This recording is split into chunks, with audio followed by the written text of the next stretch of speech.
Zaman seperti sekarang, banyak hal bisa dilakukan melalui internet. Salah satunya adalah berbelanja. Ya, kini kita dengan mudah dapat melakukan transaksi jual beli via media online. Sistem belanja online ini semakin diminati orang karena selain tidak harus lelah pergi ke toko, barang yang kita inginkan juga bisa diantar ke tempat tujuan kita. Tetapi sayangnya, banyak orang yang memanfaatkan kemudahan dan kecanggihan ini untuk melakukan kejahatan. Beberapa kasus menunjukkan pembeli atau konsumen mendapat barang yang tidak sesuai dengan apa yang diharapkan. Belum lagi, para korban ada yang tidak mendapatkan barang apapun setelah mereka mentransfer sejumlah uang yang harus mereka bayarkan. Seperti apa kasus-kasus yang pernah terjadi? Dari sekian banyak kasus, berikut On The Spot merangkumnya dalam 7 kasus belanja online.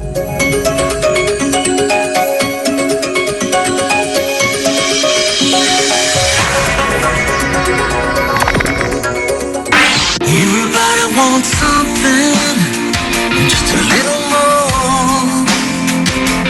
Kasus penipuan pernah terjadi saat konser band rock asal New Jersey, Amerika Serikat, Bon Jovi, di Jakarta beberapa waktu lalu. Pengungkapan kasus penipuan ini bermula dari banyak laporan korban penipuan yang gagal menyaksikan konser Bon Jovi. Para korban yang merasa memegang tiket tidak diperbolehkan masuk ke area konser, lantaran tiket yang digunakan merupakan tiket palsu. Seluruh korban awalnya tidak mengira mereka menjadi korban penipuan.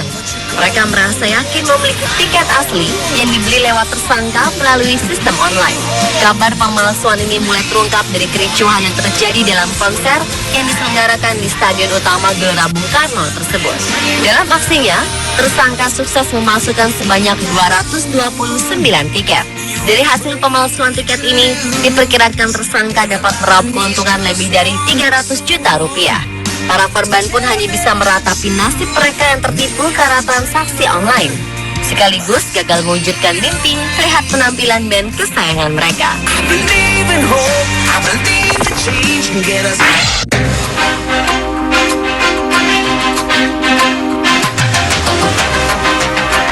Berhati-hatilah jika Anda hendak melakukan transaksi jual beli secara online. Mereka modus operandi dalam melakukan kejahatan online ini menjadi sangat beragam dan bervariasi. Kali ini bukan calon pembeli yang tertipu, tapi justru penjual yang dirugikan. Dalam rekaman CCTV yang berhasil direkam oleh pengelola gedung ini, terlihat komplotan penipu online yang akan bertransaksi di sebuah restoran di kawasan Jakarta Pusat dengan sistem House on Delivery atau biasa disebut COD. Modus yang digunakan pelaku dengan mengaku tertarik ingin membeli telepon genggam yang dijual korban di salah satu situs penjualan online. Setelah itu, pelaku berpura-pura ingin mengecek barang yang akan dibeli. Namun saat penjual lengah, pelaku malah membawa lari barang milik korban. Beruntung seorang pria yang menjadi korban penipuan bisa menangkap tangan pelaku saat akan bertransaksi di restoran. Ternyata korban penipuan online ini tidak hanya terjadi di Jakarta. Warga daerah lain seperti di kota Tangerang, Bandung, dan Surabaya juga telah menjadi korban kejahatan dengan modus serupa. Total kerugian korban dari aksi ini bahkan mencapai 500 miliar rupiah.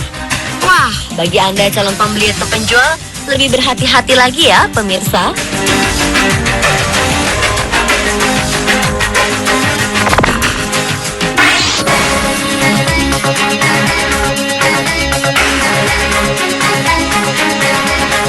Pemirsa, berhati-hati dan telitilah saat membeli baju secara online.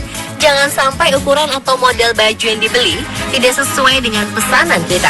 Terlebih jika jarak antara pembeli dan penjual sangat jauh, seperti antara Amerika Serikat atau Singapura. Kejadian seperti ini menimpa seorang wanita bernama Lindsay Ferrier dari Nashville di Tennessee, Amerika Serikat. Awalnya Lindsay memesan beberapa baju seperti mantel dan sweater dari toko online di Singapura dengan harga yang sangat murah. Ia tergiur membeli beberapa potong karena sebagian besar busana di situs ini tampak sangat bagus. Meskipun situs ini berasal dari Singapura, mereka berani menawarkan bebas ongkos kirim. Namun ketika menerima barang pesanannya, wanita beranak 2 ini sangat terkejut lantaran ukuran sweater dan mantel yang diterima tidak sesuai dengan yang dipesan. Dari keempat item yang ia beli, tak satu pun yang pas di tubuhnya. Bahkan baju yang katanya terbuat dari wool ternyata tidak seperti yang diiklankan di situs. Setelah mengecek kembali situs tersebut, Lindsay menemukan bahwa toko online tersebut tidak terdaftar di Singapura, melainkan di Shenzhen, Tiongkok.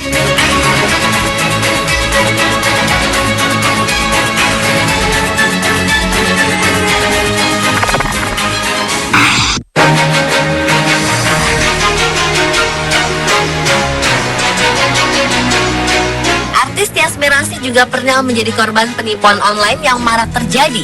Kejadian yang menimpa artis cantik tanah air ini terjadi dengan modus penipu yang menggunakan identitas palsu sang artis di media sosial. Dalam melancarkan aksinya, pelaku mengaku sebagai artis Tyas Mirasih yang melakukan penipuan dengan berdalih untuk menyokong sebuah produk untuk diiklankan. Untuk itu, pelaku meminta bayaran sebesar Rp200.000 kepada pihak penyedia barang online shop.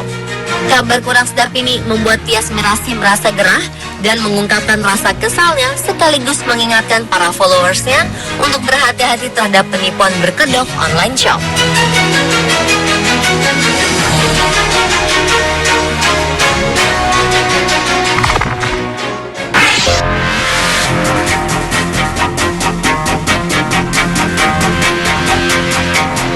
Penipuan barang bermerek pun menimpa Dian yang menjadi salah satu korban transaksi online.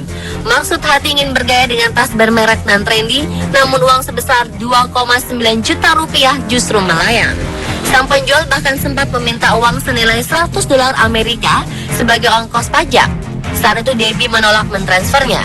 Namun ia terpaksa harus tetap gigit jari karena tas impor idamannya tak kunjung ada di genggaman.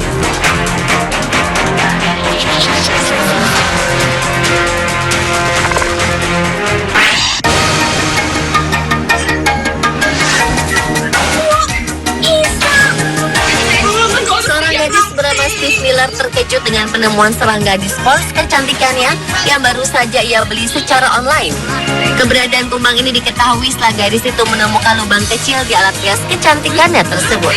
Warga Mildenhall di Suffolk, Inggris ini kemudian penasaran lalu mencari tahu benda apa yang ada dalam spons kecantikannya.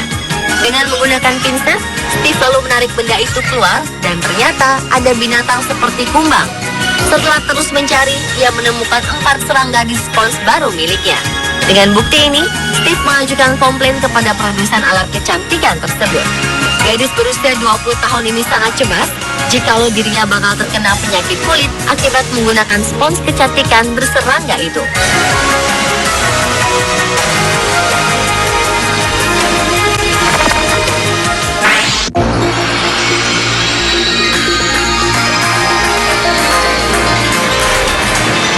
Kasus penipuan jual beli online bisa dialami siapa saja.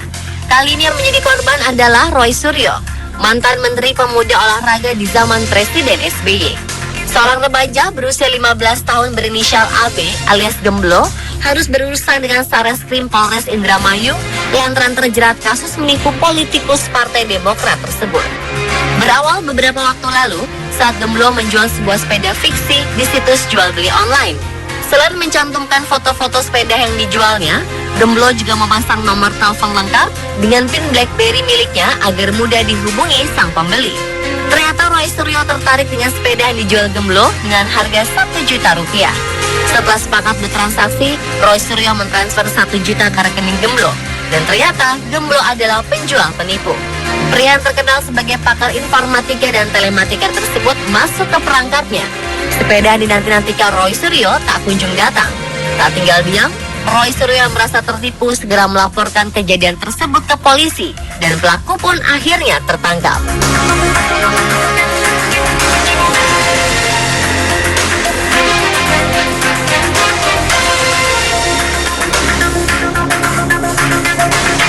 Pemirsa, telah 7 kasus belanja online versi on the spot. Alasan murah dan mudah diakses membuat konsumen kini mulai beralih bertransaksi di dunia maya. Namun kemudahan dan kecanggihan bisnis online ini juga mempunyai celah untuk dilakukannya tindakan kejahatan.